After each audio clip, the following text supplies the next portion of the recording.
कल की भारी गिरावट के बाद आज बाजार में जबरदस्त रिकवरी देखी गई। चौतरफा खरीदारी से सेंसेक्स दोबारा 46,000 के पार निकल गया। आज सुबह बाजार कमजोर खुले। प्रमुख इंडेक्स दोपहर तक लाल निशान में बने रहे। फिर यूरोपीय बाजारों के मजबूत खुलने का असर घरेलू बाजार पर पड़ा और जबरदस्त रिकवरी देखने को मिली। अंत में सेंसेक्स 453 अंक और निफ्टी 138 अंक चढ़कर बंद हुए। एंटनी वेस्ट हैंडलिंग का आईपीओ दूसरे दिन आज 3.85 गुना सब्सक्राइब हो चुका है। कंपनी आईपीओ से 300 करोड़ रुपए जुटाना चाहती है। ये इशू सोमवार को खुला था और इसमें बुधवार तक निवेश किया जा सकता है। कंपनी ने इस साल मार्च में भी आईपीओ पेश किया था, लेकिन निवेशकों के खराब रिस्पांस के बाद इसे वापस ले लिया गया था। जी बिजनेस के मैनेजिंग एडिटर अनिल सिंघवी ने लिस्टिंग गेन और लंबी अवधि दोनों के लिए पैसा लगाने की सलाह दी है। इधर सरकार ने शिपिंग कॉर्पोरेशन ऑफ इंडिया में स्ट्रेटेजिक हिस्सा बिक्री के लिए बोली मंगाई है। सरकार कंपनी में अपनी 63.75% हिस्सेदारी बेचना चाहती है। सरकार ने 13 फरवरी 2021 तक संभावित खरीदारों से ईओआई जमा करने के लिए कहा है। मौजूदा बाजार भाव के आधार पर एसईआई में सरकार की हिस्सेदारी की कीमत करीब 2,500 करोड़ रुपए है। मंत्रिमंडल की आर्थिक मामलों की समिति ने पिछले साल नवंबर में एसईआई के स्ट्रेटेजिक विनिवेश को सैद्धांतिक मंजूरी दी थी। वित्त मंत्री निर्मला सीतारमण ने बीएसएनएल सहित पब्लिक सेक्टर की सभी कंपनियों को वेंडर्स और कॉन्ट्रैक्टर्स का बकाया चुकाने का निर्देश दिया है। उन्होंने सरकारी कंपनियों से यह भी कहा कि बजट में उनको कैपिटल एक्सपेंडिचर मद में जो रकम खर्च करने के लिए दी गई है उसको जल्द से जल्द खर्च करें।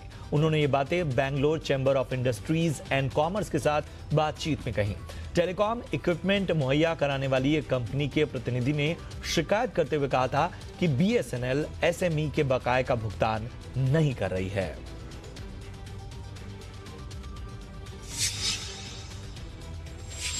केंद्र सरकार ने कॉरपोरेट जगत को राहत देते हुए आईबीसी यानी इंसॉल्वेंसी एंड बैंक करप्सी कोड को 31 मार्च 2021 तक के लिए स्थगित कर दिया है। इस दौरान नए कॉरपोरेट दिवालिया आवेदन नहीं किए जा सकेंगे। कोरोना काल में कारोबार को बचाने के लिए सरकार ने आईबीसी को स्थगित करने का फैसला किया था।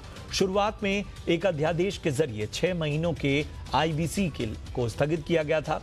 बाद में इसकी अवधि 3 और महीनों के लिए बढ़ा दी थी। यह अवधि 24 दिसंबर को खत्म होने जा रही थी। अमेरिकी कांग्रेस ने 900 अरब डॉलर के कोरोना वायरस राहत पैकेज को मंजूरी दे दी है। कांग्रेस ने सितंबर 2021 में खत्म होने वाले अगले कारोबारी साल के लिए 1,40,000 करोड़ डॉलर के बजट को भी मंजूरी दे दी है। कुल 2,30,000 करोड़ डॉलर के खर्च विधेयक को मंजूर करने के लिए आज तक की समय सीमा थी। दोनों विधेयक को अब राष्ट्रपति डोनाल्ड ट्रंप के पास हस्ताक्षर के लिए भेज दिया गया है। 900 अरब डॉलर का ये राहत पैकेज अमेरिका के इतिहास का दूसरा सबसे बड़ा राहत पैकेज है। इस साल अप्रैल से अब तक चीन से करीब 12,000 करोड़ रुपए के 120 से अधिक एफडीआई के प्रस्ताव मिले हैं। इसकी जानकारी सूत्रों के हवाले से दी गई है। आपको बता दें कि पड़ोसी देशों की कंपनियों के लिए भारत में निवेश के लिए सरकार से मंजूरी लेना जरूरी है। यानी चीन के एफडीआई प्रस्तावों को पहले सरकारी मंजूरी की आवश्यकता है। सरकार ने कोविड-19 महामारी के कारण अवसरवादी अधिग्रहण को रोकने के लिए यह फैसला किया था। सूत्रों ने कहा कि चीन से 120 से 130 एफडीआई प्रस्ताव मिले हैं। दिल्ली की सीमाओं पर पिछले 27 दिनों से धरने पर बैठे हुए किसानों के आंदोलन से दिल्ली, हरियाणा, राजस्थान और उत्तर प्रदेश के क्षेत्रों में अब तक लगभग 14,000 करोड़ रुपए के व्यापार का बड़ा नुकसान हुआ है। यह अनुमान CAIT यानी confederation of all India traders का है। कैट ने किसान नेताओं और केंद्र सरकार से इस मसले को तुरंत सुलझाने की अपील की है।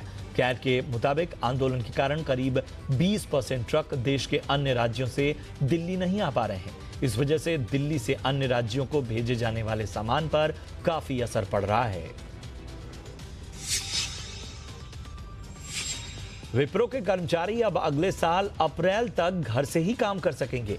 खबर है कि कंपनी सेफ्टी को देखते हुए अगले साल 4 अप्रैल तक अपने कर्मचारियों को वर्क फ्रॉम होम की सुविधा देने जा रही है। कंपनी में 1,80,000 कर्मचारी काम कर रहे हैं। आपको बता दें कि ज्यादातर कंपनियां वर्क फ्रॉम होम की तारीख को आगे बढ़ा रही हैं। हाल ही में इंफोसिस ने कहा था कि उसके 90% कर्मचारी वर्क फ्रॉम होम कर रहे हैं और ये जारी रखा जाएगा। ज्यादातर टेक कंपनियां जो हैं वो वर्क फ्रॉम होम को आगे भी कंटिन्यू रखने का ऐलान कर चुकी हैं। दिग्गज टेक कंपनी एप्पल आने वाले सालों में कारों की दुनिया में कदम रखने वाली है। न्यूज एजेंसी रॉयटर्स के मुताबिक 2024 तक कंपनी कारों का प्रोडक्शन शुरू कर सकती है। एडवांस्ड बैटरी टेक्नोलॉजी से लैस ये एक पैसेंजर कार होगी। खबरों के मुताबिक एप्पल के प्रोजेक्ट टाइटन पर 2014 से ही काम चल रहा है। पहले कंपनी कार के डिजाइन को लेकर काम कर रही थी, वहीं उसके बाद कंपनी ने कार के सॉफ्टवेयर को तैयार करने में अपना ज्यादा वक्त दिया। एप्पल की तरफ से इसे लेकर कोई आधिकारिक ऐलान नहीं किया गया है।